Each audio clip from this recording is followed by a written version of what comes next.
I am Callie Matthews, 32 years old, and I grew up as the dumb one in my family. While my sister Amelia sailed through Harvard on a full scholarship, I struggled with basic assignments. At her graduation ceremony, my father proudly announced she would inherit everything our family owned: a $10 million Manhattan mansion, a Tesla, and his entire fortune. I sat in the back row invisible, as always fighting back tears of humiliation. Then a stranger approached, slipped an envelope into my hands, and whispered, "Now is the time to show them who you really are." If you have ever been underestimated or overlooked, let me know where you are watching from and hit that like and subscribe button. My story might just change how you see yourself. My earliest memories take place in our Upper East Side townhouse, a 5-story brownstone with immaculate white marble floors that echoed when you walked across them. The kind of place where children were taught to be seen and not heard, especially children like me who might embarrass the family name. My father, Richard Matthews, built his fortune from nothing. A tech entrepreneur who sold his first software company at 28, he worshipped at the altar of academic intelligence. His office walls were lined with diplomas, awards, and patents. He measured human worth by test scores and prestigious institutions. Nothing else registered as valuable in his world. My mother, Diana, came from old money. The Blackwell family had been Manhattan aristocracy for generations. Diana maintained the family image with military precision, orchestrating our social calendar around galas, charity events, and dinner parties where my sister could be shown off like a prized thoroughbred. Mother was thin, elegant, and absolutely terrifying when disappointed. And then there was Amelia. My sister could read fluently by age 3. By 5, she was solving math problems meant for middle schoolers. My parents called her their little genius, their prodigy, their perfect investment. They spoke about her future, as if it were a foregone conclusion: prestigious boarding school, Ivy League, then taking over my father's business empire. I was 6 when I first realized something was wrong with me. While Amelia devoured books whole, I struggled to make sense of simple sentences. The letters would jumble and dance across the page, rearranging themselves when I tried to focus. Reading time became a daily torture session. "Daddy, I can't understand it," I remember saying one night, pushing away my homework in frustration. "Stop being dramatic, Callie," my father replied, without looking up from his newspaper. "Your sister was reading chapter books at your age." Mother sighed dramatically. Perhaps she just isn't applying herself. Amelia never had these problems. That became the refrain of my childhood. Amelia never had these problems. My parents hired elite tutors for my sister, even though she hardly needed them. They enrolled her in advanced programs, summer academic camps, and private coaching for her already brilliant mind. Meanwhile, I was left to muddle through on my own, each failed quiz confirmation of what they already believed: that I simply wasn't trying hard enough. Family dinners were the worst. Father would quiz us both on current events, history, science, anything he deemed important knowledge. Amelia always had the right answers delivered with confidence that earned approving nods. When it was my turn, the silence, after my hesitant, often incorrect responses, was deafening. The only person in our household who showed me genuine kindness was Maria, our housekeeper. She would find me hiding in the laundry room after particularly brutal family dinners, crying quietly where no one could see. "Not everyone learns the same way, Mahita," she would tell me, stroking my hair. "Some of the smartest people I know never did well in school." I didn't believe her then, but she was the first person who suggested I might not be stupid, just different. Even as a child, I noticed things my family didn't. I could tell when guests at mother's parties were uncomfortable by the smallest shifts in their posture. I could rearrange furniture to make rooms feel more welcoming. I could talk easily with anyone from the doorman to my father's business associates, making them feel heard and valued. But these skills weren't measurable by tests, so they didn't count. Every summer we vacationed in Martha's Vineyard, staying in a sprawling beach house where my parents hosted elaborate dinner parties. These gatherings inevitably turned into showcases for Amelia's achievements. She won the National Spelling Bee. She completed a college-level physics course.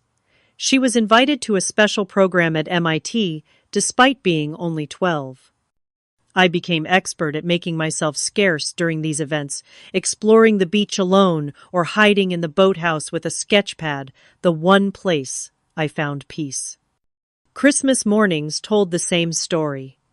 Amelia would unwrap microscopes, advanced chemistry sets, rare books on quantum physics. I received pretty dresses, jewelry, and other ornamental things, befitting a girl who was clearly destined to marry well, since she would never achieve anything substantial on her own merits. By the time I was 10, I had absorbed the family narrative completely. Amelia was the smart one, the worthy investment. I was the disappointment, the burden to be managed. This wasn't something my parents said outright. They were too well bred for such vulgarity. Instead, it was communicated through sighs, exchanged glances, and conversations that stopped when I entered a room. The damage was quiet but absolute. I learned to expect nothing, to shrink myself, to apologize for taking up space in my own home. While Amelia soared, I disappeared a little more each day. Elementary school was a daily exercise in humiliation. While other children progressed steadily through reading levels, I remained stuck struggling with the same basic texts month after month. Math was no better. Equations made no sense to me, the numbers blurring and shifting when I tried to concentrate. My report cards were a parade of C's and D's, occasionally punctuated by an encouraging comment about my creativity or people skills that my parents dismissed as teacher charity. In fourth grade, Mrs. Langley, a kind-eyed woman with salt and pepper hair, requested a meeting with my parents. "I believe Callie might have some learning differences that are holding her back," she explained carefully. "With proper testing and accommodations, she could thrive. She's incredibly bright in ways that traditional education doesn't always recognize." My father scoffed, his expression a mixture of irritation and embarrassment. "We're not interested in excuses for mediocrity, Mrs. Langley. The problem is effort, not ability. Her sister manages to excel without special treatment." My mother nodded in agreement. Perhaps if she spent less time day drawing and more time studying, we wouldn't be having this conversation. Mrs. Langley looked at me with such sadness that I had to look away. The testing never happened. The help never came. I was simply expected to try harder. Middle school brought new levels of contrast between Amelia and me. She was already taking high school classes, her academic reputation preceding her like a herald announcing royalty. Teachers who had taught her years before would look at me with barely concealed disappointment when I failed to live up to the Matthews standard. The public humiliation reached its peak at my father's company's annual charity gala when I was 13. The event was held at the Metropolitan Museum of Art. Hundreds of New York's elite gathered in designer formal wear amid priceless artifacts. My father, glass of champagne in hand, was holding court with a group of investors. "These are my daughters," he announced as Amelia and I approached. "This one," he placed his hand proudly on Amelia's shoulder, "is headed for greatness, 16 years old, and already accepted to a special summer program at Harvard. And this one," he gestured vaguely in my direction, "well, she tries her best." The group chuckled politely, while I stood there in my carefully selected dress, feeling like an exhibit myself. Disappointing daughter, American early 21st century. That same year, Amelia won the National Young Scientists Award for a research project on renewable energy. Our living room became a shrine to her achievement, the gleaming trophy displayed prominently where visitors couldn't miss it. My father had professional photos taken of Amelia with her award, which were framed and hung throughout the house. Meanwhile, I had discovered my love for visual arts. In the art room at school, I finally found something that made sense to me. Colors, shapes, and spaces spoke a language I understood instinctively. My art teacher, Mr. Santos, praised my unusual perspective, and eye for design.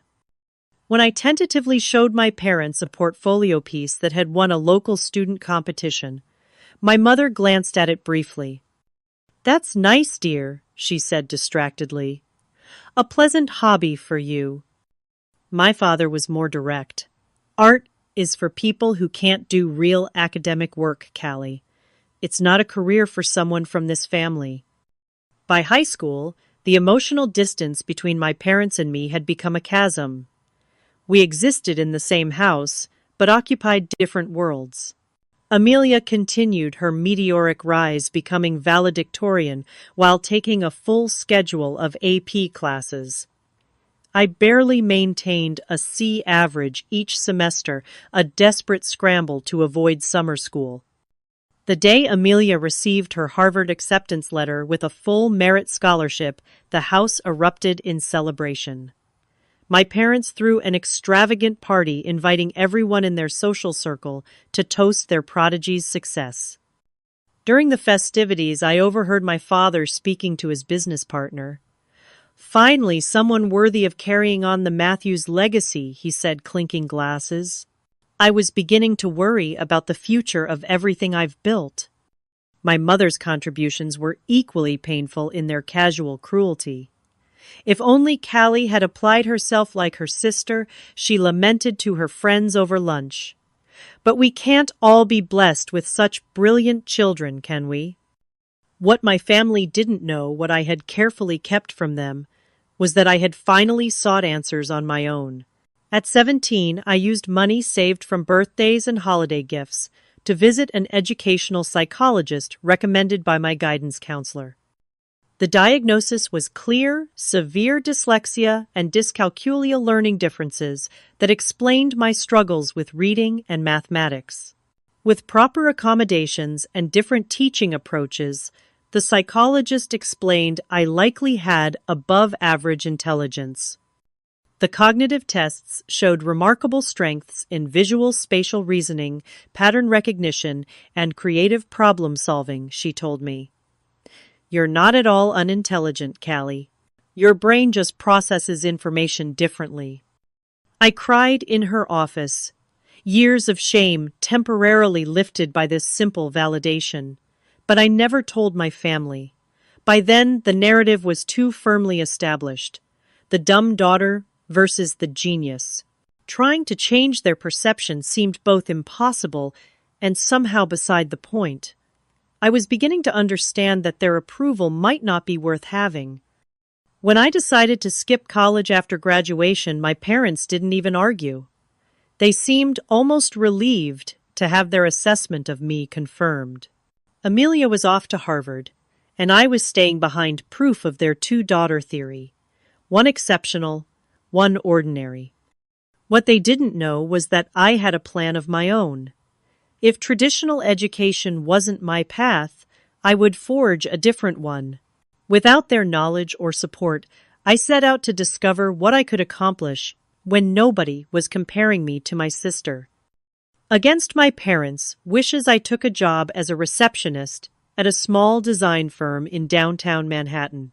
The position was beneath a Matthews, according to my father, who offered to arrange something more suitable through his connections. "I'll find my own way," I told him, perhaps the first time I'd ever directly contradicted him. The design firm, Crossroads Creative, occupied a converted industrial space in Chelsea. Far from the sleek corporate towers my father considered legitimate workplaces, it was filled with natural light plants and open collaborative areas. From my desk near the entrance, I could observe everything: client meetings, design discussions, the creative process in action. Jackson Davis, the firm's founder, was unlike any boss I had imagined. In his 50s with salt and pepper hair, and always dressed in crisp button-downs with the sleeves rolled up, he had an easy manner that made everyone feel valued, from the cleaning staff to senior designers. One afternoon, about 6 months into my job, I overheard the team struggling with a client presentation. They had created several concepts for a new wellness app, but something wasn't clicking. "Excuse me," I said hesitantly, approaching their table during my lunch break. I couldn't help overhearing. "What if you approached it from the user's emotional journey rather than the features?" The team looked surprised, not dismissive, just genuinely surprised that the quiet receptionist had spoken up. "Go on," Jackson encouraged. I explained how the layouts they were considering might feel overwhelming to someone seeking wellness solutions who was likely already stressed. Using a napkin, I quickly sketched an alternative flow that prioritized calm simplicity and emotional reassurance. Jackson studied my sketch with growing interest. "How did you come up with this perspective?" I see things differently sometimes," I admitted. "I can feel how spaces and designs might affect people." That impromptu lunch intervention became a turning point. Jackson began inviting me to sit in on client meetings, supposedly to take notes, but really to observe and provide my insights afterward. "You have an extraordinary ability to intuit what clients need often before they can articulate it themselves," he told me one evening as we reviewed a proposal. "That's not something that can be taught, Callie." Over the following months, Jackson became the mentor I'd never had. He stayed late to teach me design software, explained business operations, and most importantly, helped me understand that my different way of thinking was actually a valuable asset. I worked at the reception desk by day, but after hours, Jackson guided me through all aspects of the design business. I absorbed everything: user experience, principles, client relations, project management, billing structures. My visual thinking, once dismissed as daydreaming, enabled me to see solutions where others saw only problems. Within a year, I was secretly freelancing small design projects under a pseudonym, Claire Matthews. I didn't want any connection to my father's name or influence. These were simple jobs at first: logos for local businesses, website layouts for startups. But each one built my confidence and portfolio. My approach to design problems was unconventional. Where traditionally trained designers often started with industry standards or technical specifications, I began with emotional impact. How would this website make a first-time visitor feel? Would this logo communicate trust? Could this interface reduce anxiety for users? This empathic approach, combined with my intuitive understanding of visual space, created work that clients described as refreshingly human. 18 months after joining Crossroads, I landed my first breakthrough project under my pseudonym. A promising tech startup needed a complete interface redesign for their innovative project management tool. The existing design was technically sound, but users found it cold and complicated. I worked nights and weekends in my small apartment, transforming their clinical interface into an intuitive, almost playful experience that maintained functionality while adding emotional intelligence. When the client implemented my design, their user engagement increased by 70% and subscription cancellations dropped dramatically. This success attracted attention in tech circles. Without revealing my identity, the startup founders praised the mysterious designer who had transformed their product. New clients began seeking out Claire Matthews, intrigued by her unconventional approach. With Jackson's guidance, I established my own design consultancy as an LLC operating completely independently from my receptionist position, which I maintained as cover.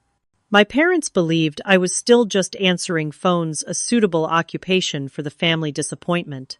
They never asked about my work in any detail, and I never volunteered information. Sunday family dinners continued to be celebrations of Amelia's Harvard achievements. She was thriving, excelling in economics and computer science, being groomed for leadership through exclusive internships that my father's connections had secured. She won the departmental award for her research project. My mother announced one Sunday, serving her special roast beef that she made only on occasions worthy of celebration. The professor said he'd never seen such innovative work from an undergraduate. My father beamed, the Matthews intelligence showing itself again. He raised his wineglass in Amelia's direction, then turned to me with his habitual mixture of pity and dismissal. "How's the phone answering going?" "Callie!" "It's fine," I replied, the same response I always gave. They never inquired further. What they couldn't see was that my tiny one-bedroom apartment in Brooklyn had transformed into a thriving, unofficial design studio. One wall was covered with a massive whiteboard tracking projects and clients. My desk held a professional-grade computer setup, paid for entirely with my own earnings. And most importantly, I was building something that was completely mine-free from comparison or family judgment. By my 25th birthday, my client list included several influential tech companies, a major educational platform, and 2 international retail brands seeking to revamp their digital presence. I was invited to speak at design conferences, which I always declined to protect my identity, and had been approached about writing a book on emotional intelligence in interface design. Jackson's connections in Silicon Valley proved invaluable. He introduced me to Thomas Bennett, an angel investor with a remarkable talent for spotting innovative approaches before they became mainstream. "There's something special happening in your work," Callie Thomas told me during our first meeting. "You're bridging technical functionality with human psychology in a way I've rarely seen." With Thomas' mentorship alongside Jackson's, my business expanded beyond simple design projects. I assembled a small team of like-minded creatives who worked remotely, unaware that their boss operated under a pseudonym or that she still maintained her receptionist persona. The day my business officially broke even was perhaps the most significant milestone of my young adult life. I celebrated alone in my apartment with a bottle of champagne I had saved for the occasion. I took a selfie of my solitary toast, but had no one to share it with who would understand its true significance. I had by now established a careful policy regarding publicity. I declined all interviews, never posted photos of myself online in connection with my business, and conducted client meetings primarily through video calls or in person in discreet locations. This wasn't just about maintaining my secret from my family. It had become a kind of personal philosophy.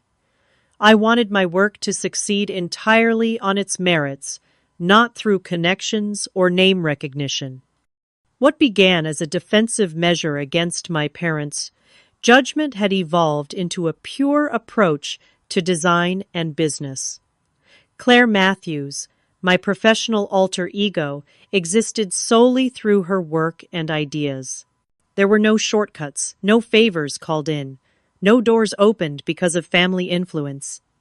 Everything I built myself.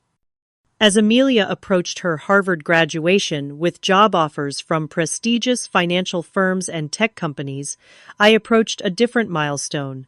My design consultancy was being courted for acquisition by several larger firms. The quiet revolution I had started in my tiny Brooklyn apartment had grown into something industry leaders wanted to own. I kept this development secret from everyone except Jackson and Thomas. I continued to show up at family events as Callie the underachiever, listening to updates about Amelia's brilliant future while sitting on my own remarkably valuable secret. The irony wasn't lost on me. After years of being told I would never measure up, I had created something uniquely valuable, precisely because I didn't think like everyone else. My difference, once my greatest shame, had become my greatest strength. Harvard Yard in late May was picture perfect, like something from a prestigious university brochure. Centuries-old brick buildings stood dignified against a brilliant blue sky, while thousands of folding chairs arranged in neat rows awaited the graduates and their families. Crimson banners fluttered in the gentle breeze. Everything about the setting communicated tradition, achievement, and exclusivity. I arrived alone, parking my modest Toyota several blocks away and walking to the ceremony.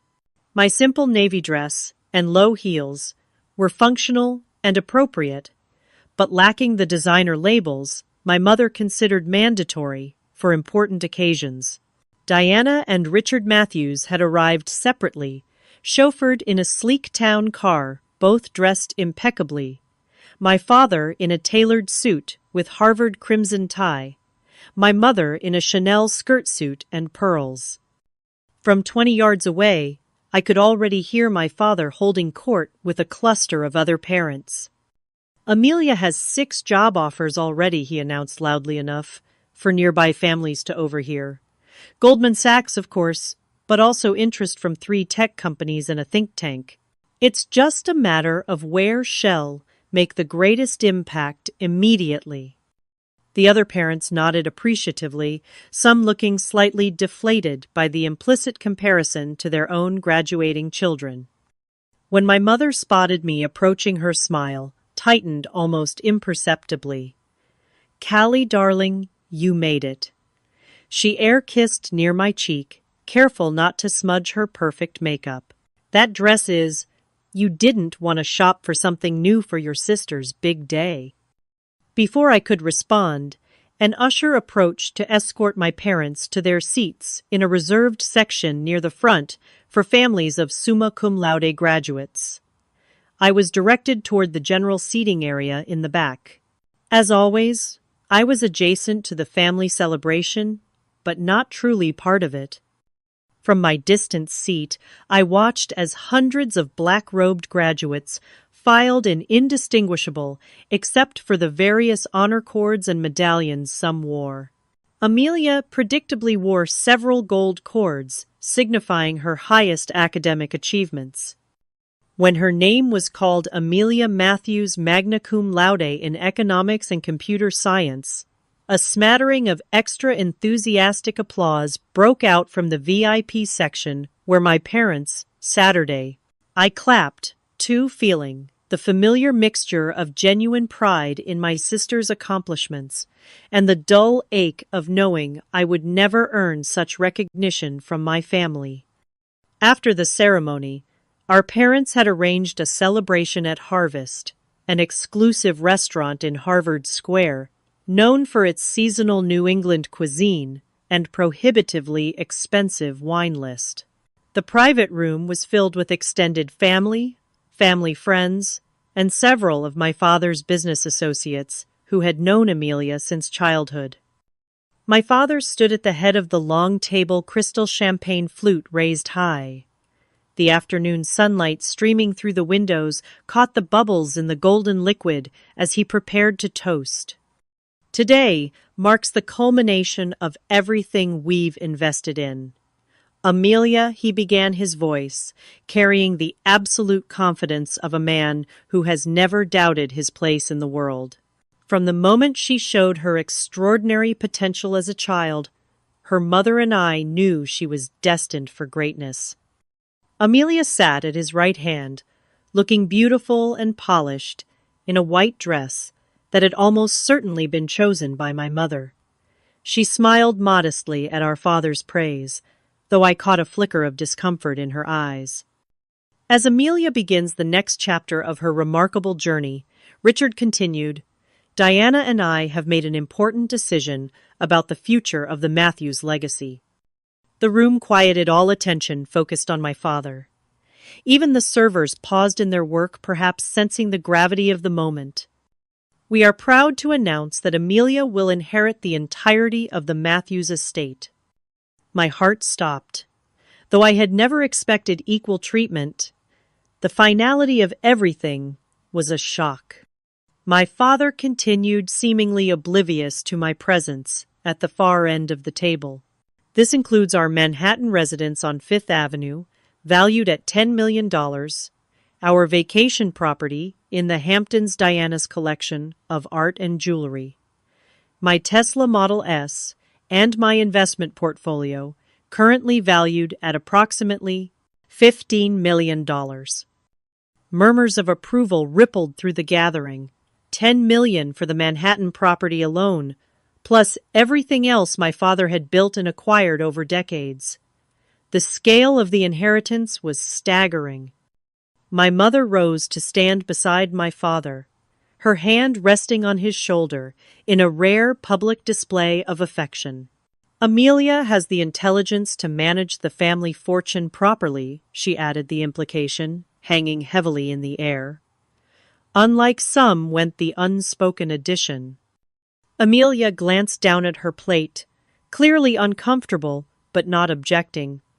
I know this is a tremendous responsibility, she said carefully. I'll do my best to honor what you've built. My Aunt Margaret, always slightly outside the family power structure, looked down the table toward me with an expression of awkward pity. And what are you doing these days, dear? She asked, in what I assume was an attempt to include me in the conversation. All eyes turned to me, some curious, others merely polite. I felt the familiar sensation of being under the family's microscope, measured and found wanting. I'm still at the same company, I replied vaguely. It's going well. My father nodded dismissively, already turning back to Amelia and her brilliant future. My mother's gaze lingered a moment longer, a complex mixture of disappointment and something that might have been regret, quickly masked by her social smile as she engaged the guests nearest her. The physical sensation that washed over me was one I'd felt many times before, the feeling of disappearing while fully present, of becoming transparent, fading into the background of my family's narrative, where I was at best a footnote, at worst a cautionary tale. I excused myself quietly, though no one seemed to notice, as I slipped out onto the restaurant's terrace. The late afternoon sun was warm on my face as I gulped in the fresh air, fighting back tears that threatened to spill over. I had long ago accepted my place in the family hierarchy, but having it so publicly, so definitively confirmed, still cut deeply. As I leaned against the stone balustrade, trying to compose myself before returning to the celebration, I noticed a man approaching from the restaurant's entrance. He was perhaps 50, distinguished, looking in a well-tailored gray suit with kind eyes that crinkled slightly at the corners.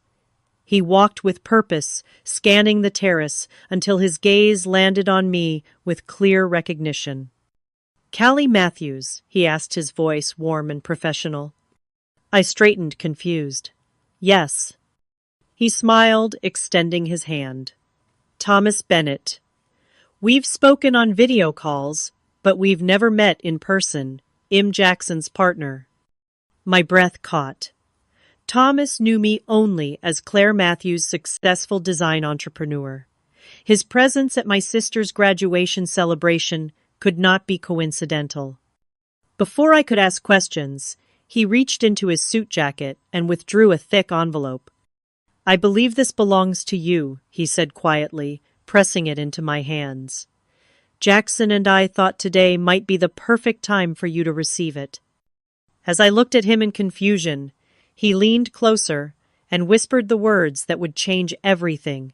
"Now's the time to show them who you really are." Thomas Bennett, standing before me on the restaurant terrace, was no stranger in the conventional sense. As Jackson's business partner and a prominent tech investor, we had spoken numerous times via video conference, though always with me presenting as Claire Matthews' design entrepreneur. He had never met Callie Matthews, the disappointing daughter, the receptionist, the family underachiever. "I haven't been entirely honest with you." I began, unsure how to explain my double identity. Thomas smiled knowingly. Jackson told me everything, Callie. I've known who you really are for some time. He glanced back toward the private dining room, where my family continued celebrating Amelia's success. Your work speaks for itself. The name attached to it doesn't change its value. His discreet handling of the envelope and his timing suggested a careful plan. What is this? I asked, looking down at the heavy cream-colored paper in my hands. An opportunity, he replied simply. One you've earned entirely on your own merit. He checked his watch. Take your time reviewing it. It'll be waiting in the bar when you're ready to talk. With that, he nodded respectfully and walked away, leaving me alone with the mysterious envelope. I found a quiet corner of the terrace, partially concealed by potted topiaries, and carefully opened the seal. Inside was a collection of documents, the top page bearing the letterhead of Elemental, one of the largest tech companies in the world. My hands trembled as I read the first paragraph. It was an acquisition offer for my design consultancy for $30 million. $30 million. 3 times the value of my parents' Manhattan mansion. Twice the value of my father's investment portfolio that Amelia would inherit. Supporting documents outlined the impressive valuation metrics, my company's growth projections, client retention rates, and intellectual property assets. Charts and graphs quantified what I'd built over the past 5 years, translating my creative vision into cold, hard numbers that even my father would understand. A personal letter from Jackson was paperclipped to the offer. Callie, 5 years ago, you sketched a user flow on a napkin that showed me how differently and brilliantly you see the world. Since then, I've watched you build something extraordinary while asking for no recognition, no shortcuts, no special treatment. You did the one thing most people never do. You let your work speak for itself. Thomas and I have been preparing for this opportunity. Elemental wants not just your company, but your vision. They understand what makes your approach unique, and they're willing to pay a premium for it. This offer reflects your company's true value with no negotiation or favors called in. Whatever you decide about the offer, I hope you'll finally allow yourself to step into the spotlight you've earned. The world needs more minds like yours, ones that see connections and possibilities where others see only problems. Your mentor and friend, Jackson. Beneath this were financial statements, revealing my company's complete client list. 3 Fortune 500 companies, numerous successful tech startups, educational institutions, and healthcare systems. Projects I'd guided had improved user experiences for millions of people. My design philosophy had influenced industry standards, all while my family believed I was answering phones at a small creative agency. Specific memories flashed through my mind as I paged through the documents. The night I worked until 4 in the morning to completely reimagine a medical interface, making it intuitive for doctors to use during emergencies, potentially saving lives. The conference call, where a tech CEO implemented my suggestion to completely restructure their app based on emotional states rather than features leading to their most successful launch ever. The quiet satisfaction of building my team, finding other talented misfits who thought differently, giving them opportunities based solely on their abilities rather than their pedigrees or connections.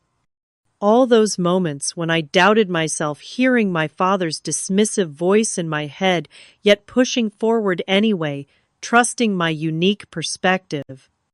Each of these experiences had contributed to this moment, to this offer that validated everything I'd built in secret.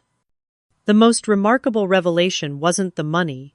It was the understanding that my different way of thinking, the very quality my family had deemed a deficit, was actually my greatest asset. My dyslexia had forced me to develop visual thinking skills far beyond my peers. My difficulty with traditional education had pushed me to find alternative paths to knowledge. My years of feeling invisible had honed my empathy and observation, making me extraordinarily attuned to user needs. I pulled out my phone and called Jackson, needing to confirm this wasn't some elaborate misunderstanding. He answered immediately. "You got the offer."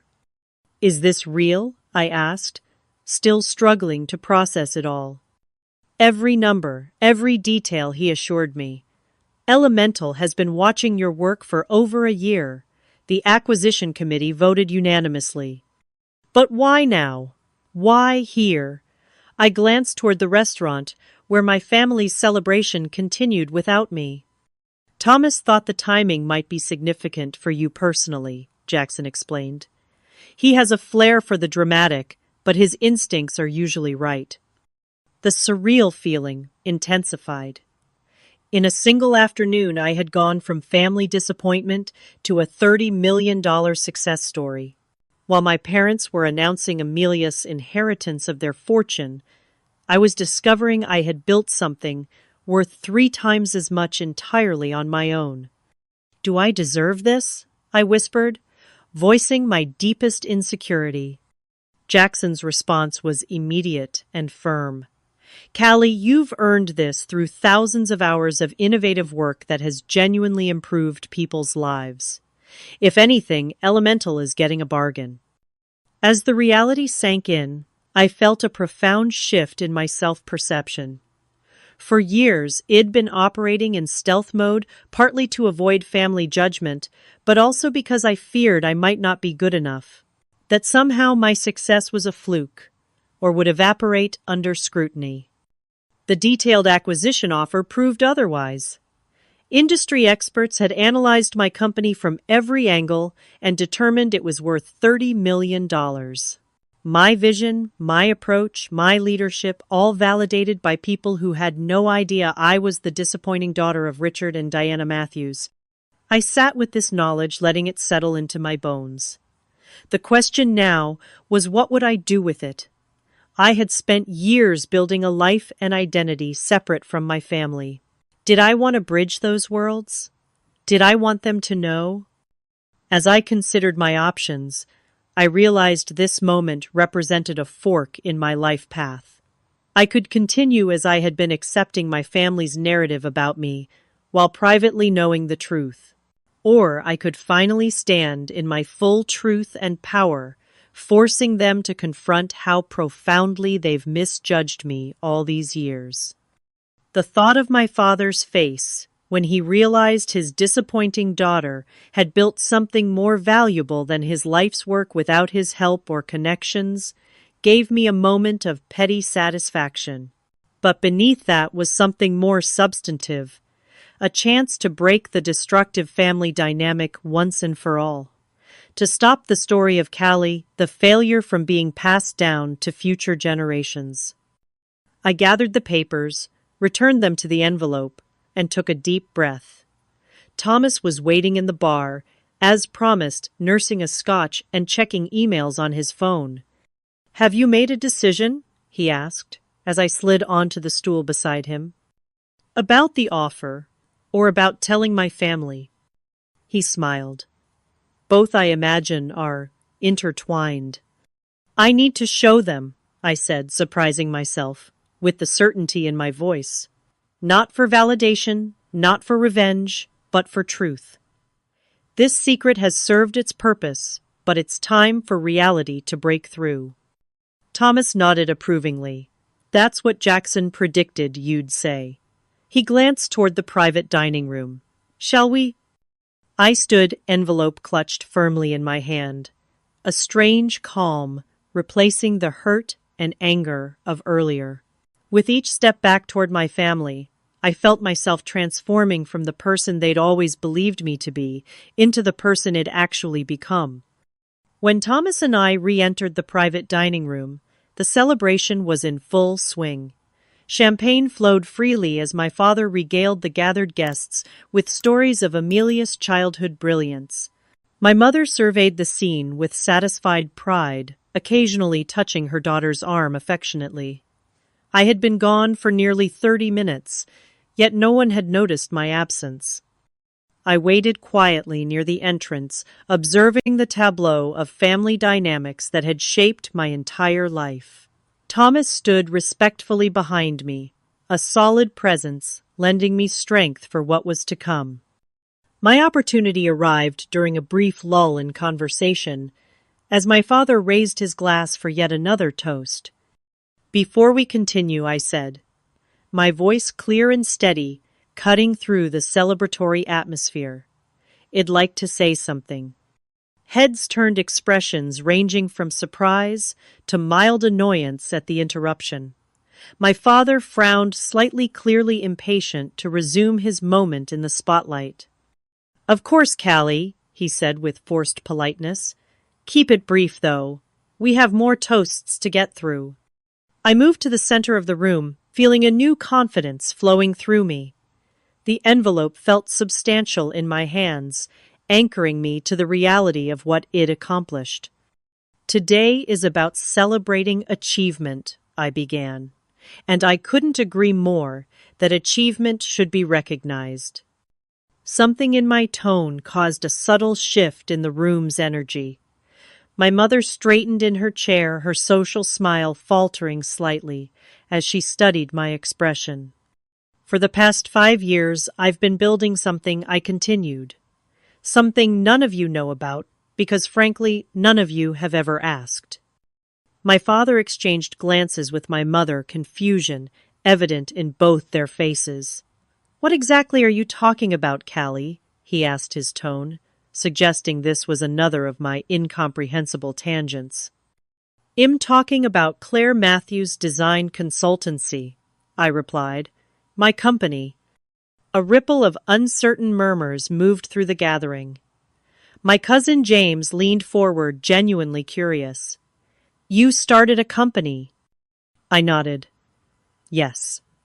We specialize in user experience design and digital interface architecture.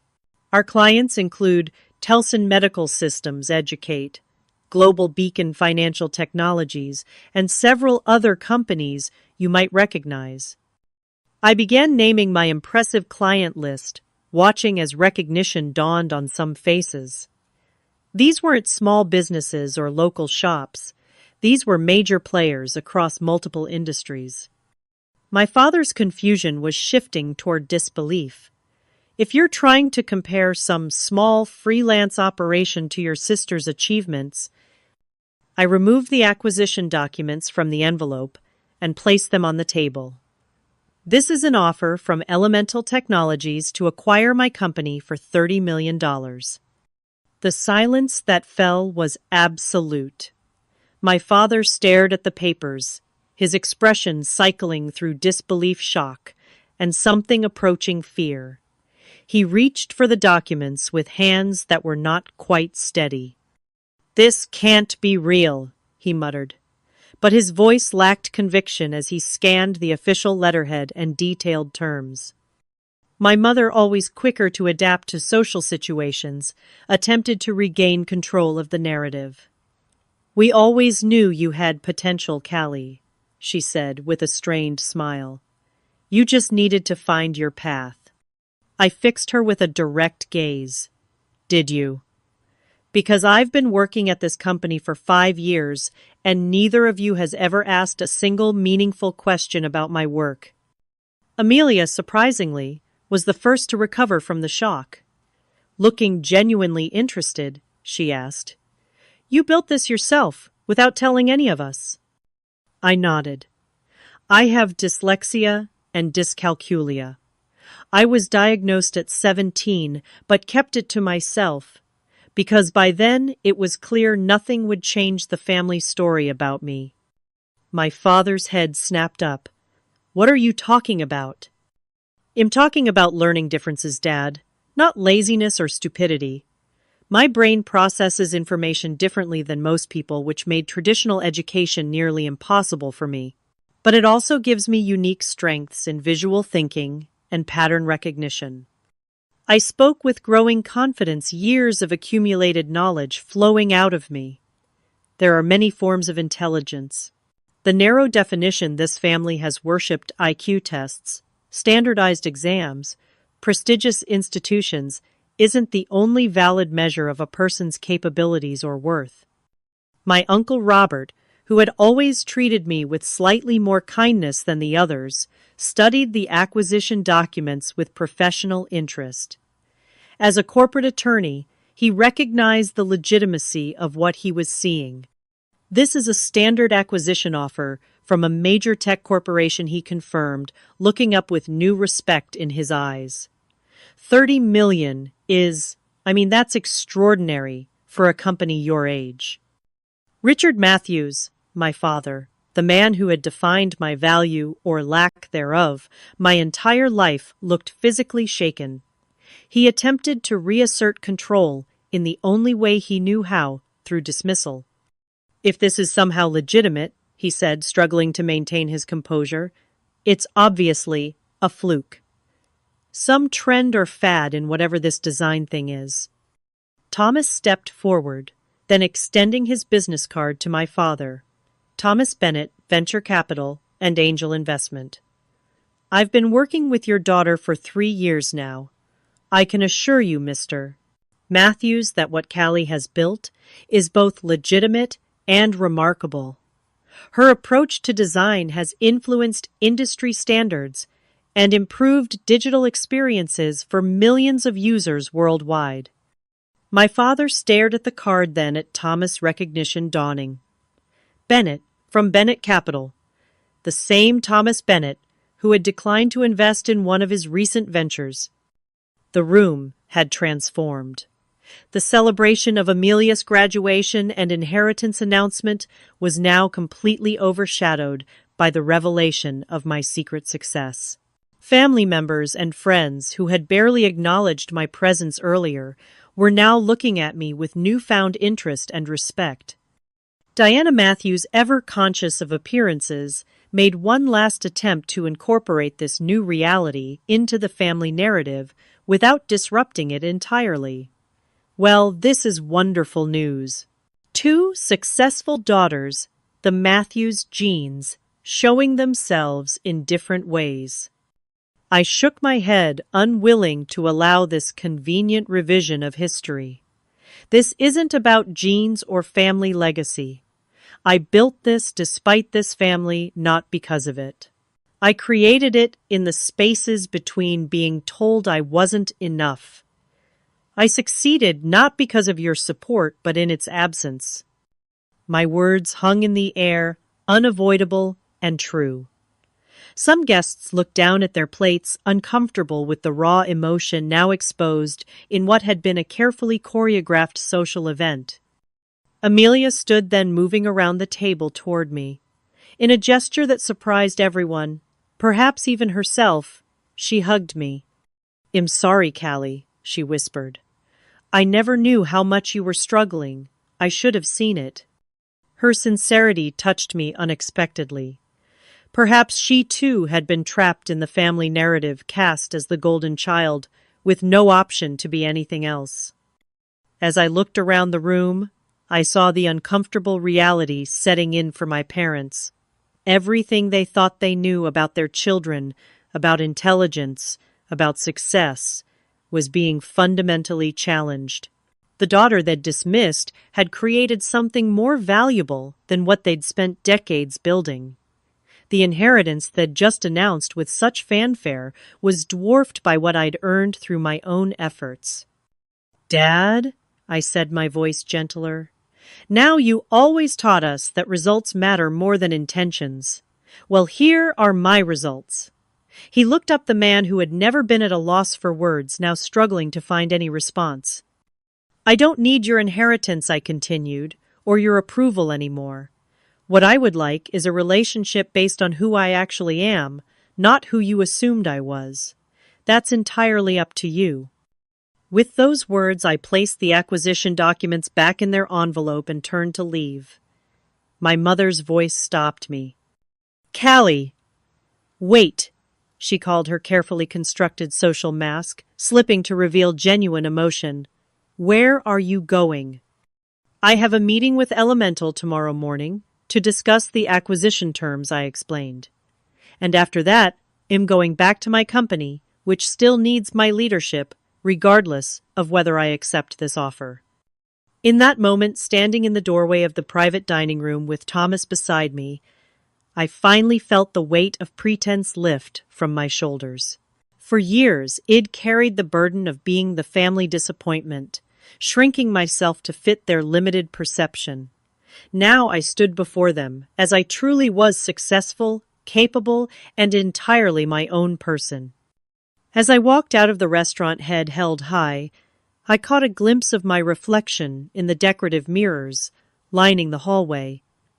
I barely recognized myself. Gone was the hunched posture and averted gaze of the person who expected to be overlooked. In their place was a woman who commanded attention, not by demanding it, but by knowing her own worth. Outside, the early evening air felt fresh and clean. Thomas smiled at me, a mixture of pride and respect in his expression. "Congratulations, Callie," he said simply. "That may have been the most impressive presentation I've ever witnessed." I laughed suddenly, lightheaded, with the release of decades of tension. "What happens now?" I asked, more to myself than to him. "Whatever you decide," he replied. "For perhaps the first time in your life, the path forward is entirely yours to determine." The day after my sister's graduation, I sat across from Elemental's acquisition team in a sleek conference room overlooking the Boston skyline. My hands no longer trembled when I reviewed the contract terms.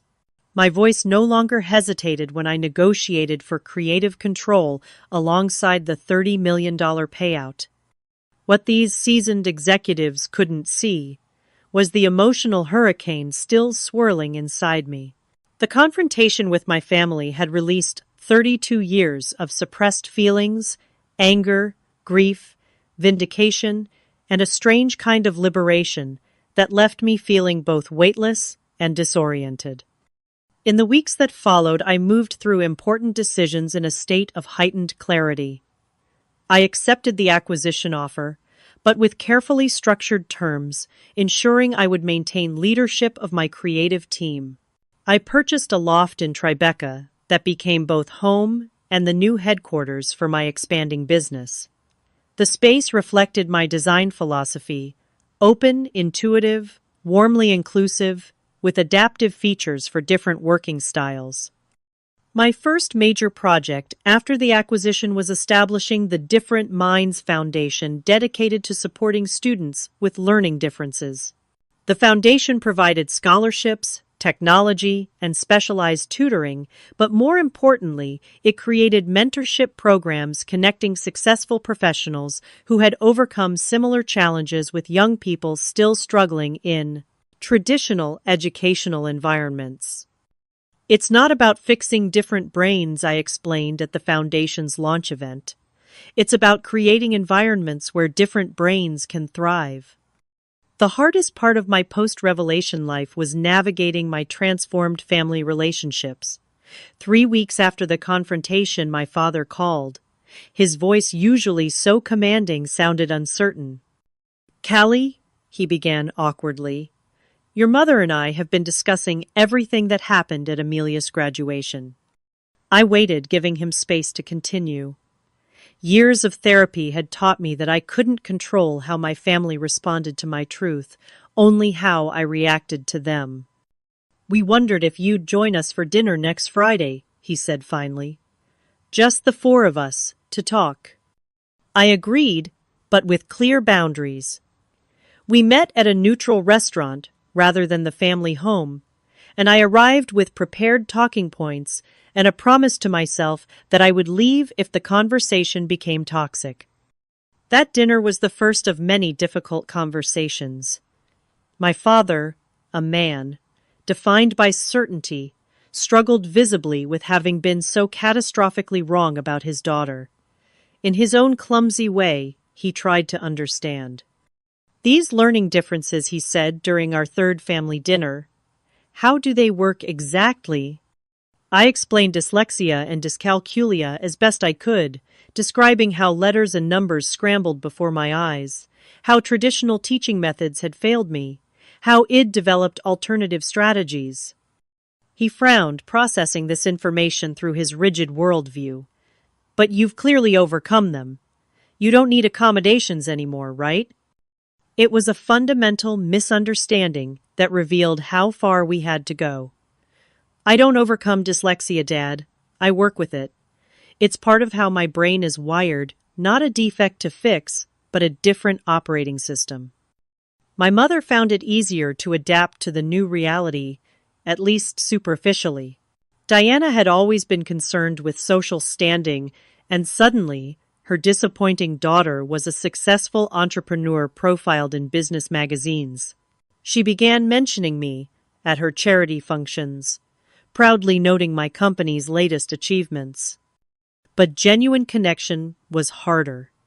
During a rare moment alone together, she confessed something unexpected. "I always worried about you," she said softly. "I thought you needed to be tougher to survive in this world. I thought pushing you was protection." It was the closest thing to an apology I would likely ever receive. I didn't absolve her, but I acknowledged her limited perspective with as much compassion as I could muster. My relationship with Amelia underwent the most profound transformation. Without our parents casting us as opposing characters, the genius and the disappointment, we discovered genuine sisterhood for the first time. Over coffee one Saturday, away from family pressure, she made a confession that stunned me. "I was always jealous of you," she admitted. I nearly choked on my latte. "What could you possibly have been jealous of?" "Your freedom," she explained.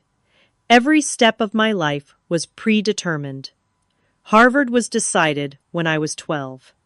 My major was chosen to complement Dad's business. The praise came with expectations that kept getting higher." She twisted her napkin anxiously. "You got to discover who you really are. I never had that chance." This revelation began a new chapter for us. As Amelia explored her own authentic path, eventually declining the banking jobs our father preferred in favor of educational technology, she and I became not just sisters, but friends and occasionally business collaborators. Building a life true to myself rather than defined in opposition to my family was challenging. In therapy, I worked through layers of internalized shame and imposter syndrome. Some days, despite all external evidence of my success, I still heard my father's dismissive voice in my head, still felt like the family failure. My therapist helped me recognize these moments as echoes, not reality. Your brain created protective patterns during years of emotional injury, she explained. Healing isn't linear. Old neural pathways don't disappear overnight. They become less traveled as you create new ones. I found unexpected comfort in connecting with other successful people who had learning differences. During a conference panel on neurodiversity in business, I met Jason, a software engineer whose ADHD had made traditional education nearly impossible, but whose hyperfocus had revolutionized database architecture. We bonded over similar experiences of being misunderstood by family and educational systems. Our friendship gradually blossomed into something deeper. Unlike previous relationships, where I'd hidden parts of myself with Jason, I could be fully seen and understood. The true measure of my healing journey came not from professional accolades or financial success, but from quiet, personal moments. The day I realized I hadn't thought about my parents' approval in weeks. The presentation, where I confidently mentioned my dyslexia as a source of creative problem solving. The morning I woke up without that familiar knot of anxiety about proving my worth. Most profoundly, I found purpose in creating environments where different kinds of minds could flourish. My company pioneered design accessibility features that made digital interfaces more intuitive for neurodivergent users. Our office culture celebrated diverse thinking styles with flexible workspaces and protocols that accommodated various needs. 3 years after the confrontation at Amelia's graduation, my parents visited my company headquarters for the first time. My father walked silently through the innovative space, observing my team at work, seeing tangible evidence of what it built. "This is all remarkable, Callie," he finally said, genuine respect in his voice, perhaps for the first time. It wasn't forgiveness exactly, there were some wounds too deep for simple healing, but it was acknowledgement. And for the girl who had spent decades being invisible in her own family, being truly seen was its own kind of freedom. The journey from family disappointment to self-defined success taught me that intelligence has infinite expressions, that worth isn't determined by others' limited measures, that the very qualities that make us different often become our greatest strengths when given the right environment to flourish.